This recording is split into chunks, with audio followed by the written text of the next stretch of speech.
Hi friends, welcome back to my YouTube channel. Welcome back to another new video. So friends, आज की इस video हम लोग बात करने वाले हैं स्विफ्ट स्ट्रीमिंग को लेकर। कैसे सामने वाले बाइकर को अपने पीछे वाला बाइकर ओवरटेक कर सकता है इजीली।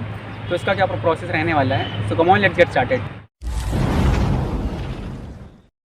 तो फ्रेंड्स, ये जो टर्म है स्विफ्ट स्ट्रीमिंग, इसका मतलब ही यही होता है कि आगे वाले कि अपने सामने वाले बाइकर को ओवरटेक करना है यूजिंग दिस प्रोसेस। तो इस प्रोसेस में क्या होता है कि ये अगर फॉर एग्जाम्पल अगर मैं ऐसे झुक जाऊँ गाड़ी के नीचे, ये जो ग्लास है इसके नीचे, मेरे को विंड ब्लास्ट जो है कम रेजिस्ट करना पड़ेगा as compare to others, because सब लोग ऐसे चलाते हैं। तो उसमें उन्होंने तो उसका जो एयर का फ्लो होता है तो वो थोड़ा गाड़ी को वो रोकता है। अगर हम ऐसे हो जाते हैं तो गाड़ी की स्पीड ज़्यादा बनती है। इसमें क्या होता है, जो फास्ट बाइकर्स होते हैं वो इस ग्लास के नीचे इतने में सिर्फ उनका मतलब इतना रहता है कि मतलब वो सामने देख सकते हैं। एयर का फ्लो जो सामने से विंड लगती है वो कम से कम उनको लगती है, इसलिए गाड़ी उनकी थोड़ा स्पीड में रहती है। बात करते हैं इस प्रोसेस की। फॉर एन एग्जांपल, मेरे सामने कोई बाइकर है और उसको मुझे ओवरटेक करना है, तो मैं कैसे करूँगा।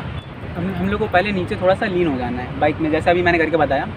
बाइक में थोड़ा ऐसे करके लीन होना पड़ता है, ओके, ताकि एयर का फ्लो जो है फॉरवर्ड डायरेक्शन में वो हम लोग को कम से कम लगे। तो फर्स्ट ऑफ ऑल, अगर वो मेरे सामने चल रहा है तो मैं ऐसे लीन हो जाऊँगा गाड़ी पे एकदम यूँ, ताकि एयर का प्रेशर मुझ पर कम से कम लगे। और उस पर मतलब अगर लग भी रहा होगा तो मैं उसके अगर पीछे रहूँगा तो मुझे कम से कम एयर का प्रेशर लगेगा। क्योंकि मैं इसके पीछे हूँ, ओके।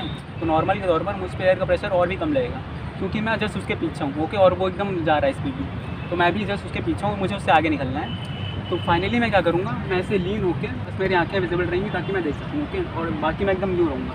तो मुझे करना क्या रहेगा कि मैं फाइनली सडनली मैं एक गियर डाउन करूँगा और पूरा फुल थ्रॉटल ले लूँगा उसके जस्ट किनारे में आके, ताकि एयर का प्रेशर मुझ पर पहले से ही कम था। तो अचानक से एकदम मैं एक गियर डाउन करूँगा, पूरा फुल थ्रॉटल लेके एकदम उसके बगल से निकल जाऊँगा। फ्रेंड्स, पूरा ये फुल प्रोसीजर होता है स्विफ्ट स्टीयरिंग का। काफ़ी ज़्यादा बाइकर्स होते हैं जो इस प्रोसेस को ट्राई करते हैं कि एयर का जो पूरा प्रेशर है वो सामने वाला बाइकर पे लग रहा होता है, उसके पीछे हो करके उससे भी स्पीड में जाना वो बहुत ही ज़्यादा ईजी हो जाता है।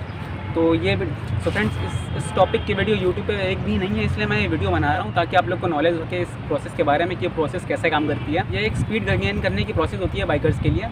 तो इसमें इजीली बाइकर्स को स्पीड मिल जाती है, क्योंकि एयर का प्रेशर नहीं होता। और वैसे भी वैक्यूम में अगर किसी हम बॉडी को छोड़ें तो वो और भी ज़्यादा तेज़ हो जाती है। एक और एग्जांपल देता हूँ। जैसे फॉर एग्जांपल, अगर कोई रॉकेट या कोई प्रोजेक्ट लॉन्च किया जाता है फ्रॉम इसरो और नासा, तो उस रॉकेट की जो स्पीड होती है वो अर्थ पे कम होती है, वो वैक्यूम में ज़्यादा हो जाती है। ऐसा क्यों होता है? तो सिमिलरली हम उसको इसी एग्जांपल से समझ सकते हैं बाइक्स में क्या होता है। फिर भी कुछ हद तक ये वाला प्रोसेस सेटिस्फाई होता है। वो इसलिए क्योंकि वहाँ पे वैक्यूम तो एकदम से रहता है अपने अर्थ के बाहर, बट यहाँ पे क्या होता है, एयर हम लोग की अगर कम रहती है, अगर सामने वाला बाइकर तो सारी एयर ले जा रहा है अपने सामने, सारी एयर को वो रेजिस्ट कर रहा है, तो मुझे कम एयर रेजिस्टेंस करना पड़ेगा। और एकदम अगर मैं थ्रॉटल दूंगा एकदम से गियर डाउन करके, तो एकदम फास्ट में मैं निकल जाऊँगा एकदम किनारे से।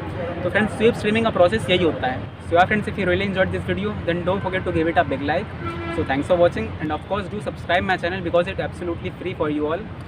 So see you soon in another new video. Till then, bye bye and take care.